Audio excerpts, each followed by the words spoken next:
ଆଜିର ଏହି ମୁଖ୍ୟ ଖବରରେ ଆମେ ଆପଣଙ୍କୁ ଦେବୁ ସୁନା ଓ ରୂପାର ସବିଶେଷ ଦର ସହିତ କେଉଁ ସହରରେ କେତେ ରହିଛି ସୁନା ମୂଲ୍ୟ ଏବଂ ଗହଣା କିଣିବା ପୂର୍ବରୁ କେଉଁ କଥା ଉପରେ ଧ୍ୟାନ ଦେବା ଦରକାର।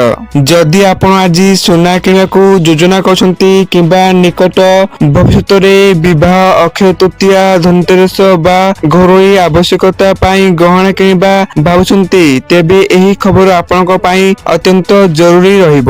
ଆଜି ଭାରତୀୟ ବୁଲିୟନ ମାର୍କେଟରେ ସୁନା ଦରରେ ଉଚ୍ଚ ସ୍ଥିରତା ଦେଖିବାକୁ ମିଳିଛି।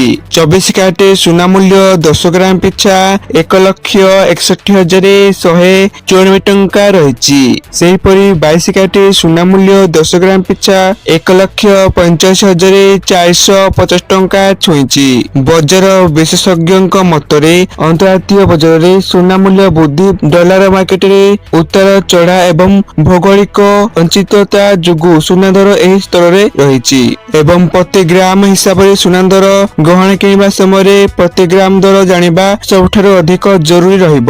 24 କ୍ୟାରେଟ ସୁନା ମୂଲ୍ୟ ପ୍ରତି ଗ୍ରାମ ଦର 16,119 ଟଙ୍କା ରହିଛି। ସେହିପରି 22 କ୍ୟାରେଟ ସୁନା ମୂଲ୍ୟ ପ୍ରତି ଗ୍ରାମ ଦର 14,545 ଟଙ୍କା ରହିଛି।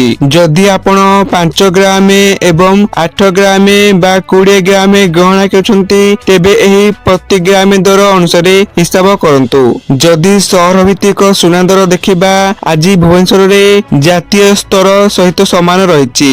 24 କ୍ୟାରେଟ ସୁନା ମୂଲ୍ୟ 10 ଗ୍ରାମ ପିଛା 1,61,194 ଟଙ୍କା ରହିଛି। ସେହିପରି 22 କ୍ୟାରେଟ ସୁନା ମୂଲ୍ୟ 10 ଗ୍ରାମ ପିଛା 1,84,450 ଟଙ୍କା ଛୁଇଁଛି ଏବଂ ଭୁବନେଶ୍ୱରରେ ଗହଣା ଉପରେ ମେକିଂ ଚାର୍ଜ ସାଧାରଣତଃ 8% ରୁ 20% ପର୍ଯ୍ୟନ୍ତ ହୋଇପାରେ ଏବଂ ଆଜିର ରୂପା ଦର 1 କିଲୋ ପିଛା 3,87,000 ଟଙ୍କା ରହିଛି। ସେହିପରି 1 ଗ୍ରାମ ପିଛା 387 ଟଙ୍କା ରହିଛି। ତ ଏହା ଥିଲା ସୂଚନା। ଆପଣମାନେ ଭିଡିଓକୁ ସମ୍ପୂର୍ଣ୍ଣ ଦେଖିଥିବାରୁ ଆପଣମାନଙ୍କୁ ଧନ୍ୟବାଦ।